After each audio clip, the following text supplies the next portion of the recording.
కేసీఆర్ మధ్యలో చేరాడు. అయితే తెలంగాణ ఎట్లొచ్చిందంటే కేవలం జానపద కళాకారుల వల్లనే వచ్చింది, వాళ్ళ ప్రదర్శన వల్లనే వచ్చింది. తెలంగాణ సాయుధ పోరాటమైనా, తెలంగాణ తొలిదశ మలిత ఉద్యమాలైనా దానికి వెన్నెముక జానపద కళాకారులు, వాళ్ళ ప్రదర్శననే. ప్రతి చోట కదా, గద్దరు లేని తెలంగాణ ఎట్లా వచ్చింది? పెళ్ళెళ్తే తెలంగాణ వచ్చిందా?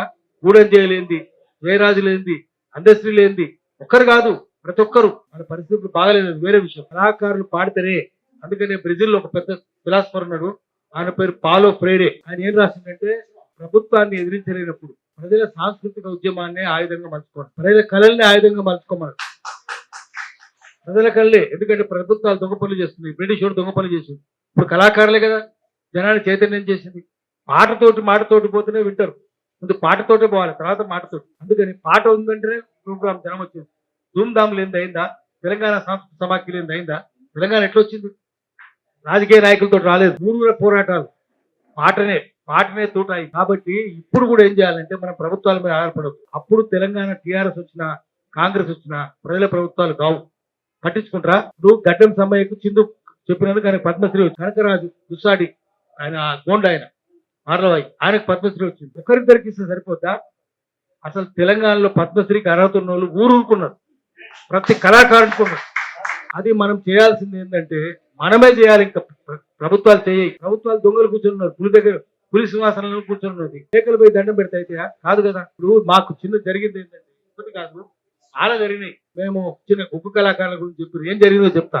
ఎంత గొప్ప కళ ఉందంటే, మా ఫ్రెండ్ ఒక ఆయన తెలంగాణ ఉద్యమం జరిగేటప్పుడు బుందేలఖండ్ ఉద్యమం జరిగింది.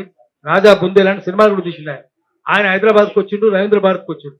వస్తే అక్కడ ముగ్గు కళాకారులు చూసి ఆశ్చర్యపోయినా, ఎంత బాగా చెప్తున్నారు వీళ్ళని, ఒకరి మీద ఓరెక్కుతుండ్రు, ఆడుతుండ్రు, పాడుతుండ్రు, రామరామ రామరామ అనుకుంటా. అక్కడ బుందేల్ఖండ్ దగ్గర, బుందేల్ఖండ్ లో ఝాన్సీ పక్కన ఒక గుడి ఉంటుంది, రామరాజు మందిర్. అక్కడ రాముడే దేవుడు, పెద్ద కోట ఉంటుంది. ఏడాదికి ఒకసారి ఉత్సవం రామరాజు అవుతుంది, అక్కడ మీరు రావాలి అన్నారు. వీళ్ళు అక్కడ పోయి విభూతి పెట్టుకున్నారు. అయ్యో ఇది రాములు కూడా, మీరు నామాలు పెట్టుకోవాలి, మేము నామాలు పెట్టుకోం. అయితే ఈ విభూతి అది ఇట్లా పెట్టుకోండి, బండారు ఇట్లా పెట్టుకున్నాను నామాల. వాళ్ళు ఆ రామ రామ రామ భారత నుంచి చాలా మంది వస్తారు, లక్షల మంది వస్తారు. ఆడికి విదేశస్తులంతా వీళ్ళు పక్కన నుంచి ఫోటోలు దిగి మాకు పోజు ఇవ్వండి.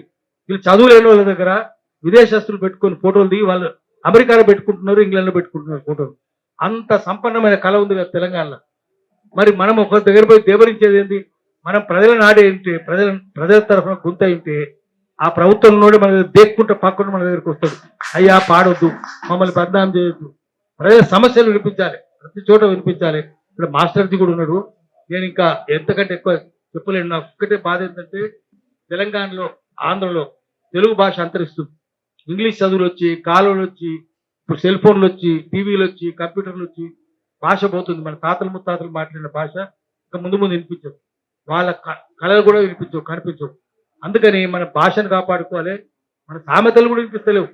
మన తాతలు ముత్తాతలు చెప్పిన సామెతలు ఎంత అందం, ఎంత జ్ఞానం, ఆ జ్ఞానం ఉంటుంది. ఆ ఇంగ్లీష్లో వస్తే ఏముంటుంది? ఏముండదు. అందుకని వాటి కూడా ఉదాహరణకు 2-3 చెప్తా. ఇంగ్లీష్లో ఒక సామెత ఉంటుంది, there is lot of gap between cup and lip. Lip అంటే పెదవులకు, కప్పుకు మధ్య చాలా దూరం ఉంటుంది. కానీ మా అమ్మ ఏం చెప్పేది, ఎంత బాగుంటుంది, అది రోట్లోకి వస్తే నోట్లోకి వచ్చినట్టు అరా అనేది. దీంట్లో ఉన్న తెలివి దాంట్లో ఉందా? ఇంగ్లీష్ ఉందా? లేదు కదా. ఒక్కసారి కాటుకు గురైనోడు 2 సార్లు జాగ్రత్త పడాలని సామెత ఇంగ్లీష్లో. మనసు పెట్టండి, ట్రై చేయి. మా అమ్మ ఏం చెప్పేది, అరే ఒకసారి పాలు తాగితే నోరు కాలినోడు ఆ తర్వాత చల్ల తాగేటప్పుడు ఊది తాగాలరా అనేది.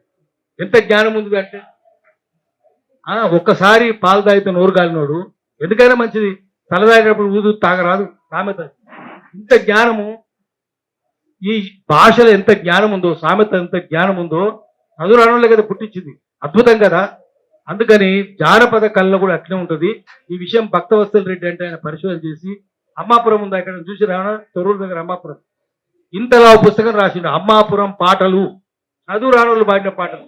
ఇంతలా పుస్తకం తెలుగు యూనివర్సిటీ ప్రింట్ చేసింది. ఇంత జ్ఞానం, చదువు రానోళ్ళకున్న జ్ఞానం మహాపండితులకు కూడా లేదని చెప్పిండు. సీనారాయణ కూడా ఏం చెప్పిండు, చుక్కరామయ్యని చూసి ఆయన చెప్తున్న సీనారాయణ పక్కన ఎన్టీఆర్ దగ్గర తీసుకుపోయిండు అన్ని చోట్ల చుక్కరామయ్యను. తనని చూపించుకుంటే నేను చదువుకున్న పండితుడిని, మా చుక్కరామయ్య చదువుకోని మహాపండితుడు అని చెప్తుడు. చదువు లేదు కానీ మహాపండితుడు. అట్లా మీరందరు ఇక్కడ ఉన్న వాళ్ళందరూ మహాపండితులు. ఈ సంస్కృతిని ముందుకు తీసుకొని పోవాలి, ప్రజల సంస్కృతిని ముందుకు తీసుకోవాలి. ప్రజల నాలుక ఇది, ప్రజల ఆత్మ ఇది. దొంగల ఆత్మ తక్కిన సంస్కృతులన్నీ దొంగల ఆత్మలు దొంగలు చెప్పేటి అవన్నీ. ప్రజలు చెప్పేది మీరు చెప్పేది, ప్రజలు చెప్పేది, కష్టజీవులు చెప్పేది, అణగారిన ప్రజలు చెప్పేది, మట్టి నుంచి వచ్చిన వాళ్ళు చెప్పేది. కాబట్టి ఈ సంస్కృతిని ముందు తీసుకొని పోదాం. హవేరిలో, కర్ణాటకలో హవేరిలో ఎంతమంది మిత్రులు చెప్పినట్టు యూనివర్సిటీ ఉంది. అయితే అక్కడ జరుగుతున్నది ఏంటంటే చాలా అద్భుతంగా జరుగుతున్నది, చిన్నదేం కాదు. అక్కడ చాలా బాగా జరుగుతున్నది. ఆదివాసులు మన గోండులో ఏమన్నా చెప్తున్నామా, చెంచులే చెప్తున్నామా, కోండులో వాళ్ళు తరిమేస్తున్నాం మన దగ్గర. కానీ అక్కడ ఆదివాసుల సంస్కృతి చెప్పడం వల్ల, పాటలు చెప్పడం వల్ల అక్కడ చట్టం అమలవుతున్నది. ఫారెస్ట్ రైట్స్ యాక్ట్ అమలవుతున్నది. అది అట్లా ఫారెస్ట్ రైట్స్ యాక్ట్ అమలు చేసుకోవాలంటే యూనివర్సిటీ ఉండాలి. అకాడమీ ఉంటే ఎవరో ఇద్దరు ఉంటారేమో. ఇప్పుడు తెలుగు అకాడమీ ఉంది, ఇక్కడ చూపిస్తాను, గోదాం పదండి. తెలుగు అకాడమీ పుస్తకాలు ఇస్తారు. డైరెక్టర్ కూడా లేడు, మనుషులు లేరు, అటెండర్లు లేరు. ఆయనకు వచ్చిన కూరపాటి వెంకటనారాయణ ఎందుకు వచ్చిన, వరంగల్ నుంచి వచ్చిన ప్రొఫెసర్ ఎందుకు వచ్చిన, ఎవరు లేడు ఇక్కడ అంటాడు. అకాడమీ పెడుతుంది, బంగ్లా ఉంటుంది, దుమ్ము దులిపేటోడు కడిగేటోడు కూడా ఉంటాడు. అకాడమీలు కాదు, యూనివర్సిటీ ఉండాలి. అప్పుడు హవేరి, కర్ణాటకలో హవేరి యూనివర్సిటీ లాగా అనేక మంది వస్తారు, వేల మంది వస్తారు, అవకాశాలు కూడా దొరుకుతాయి. కర్ణాటక పోతే ఆదివాసులు అద్భుతంగా చేస్తున్నారు, వేల మంది, వాళ్ళందరికీ ఉపాధి కూడా ఉన్నది. అందుకని మనం యూనివర్సిటీ అడుగుదాం, హవేరిలో కర్ణాటక ఫోక్ యూనివర్సిటీ లాగా యూనివర్సిటీ అడుగుదాం. అవసరమైతే దానికి గద్దరి పేరులో పెట్టమని చెప్పి మేము అడిగినాము. ఆ పేరుతోటి మనం నడిపిద్దాం. నమస్కారం.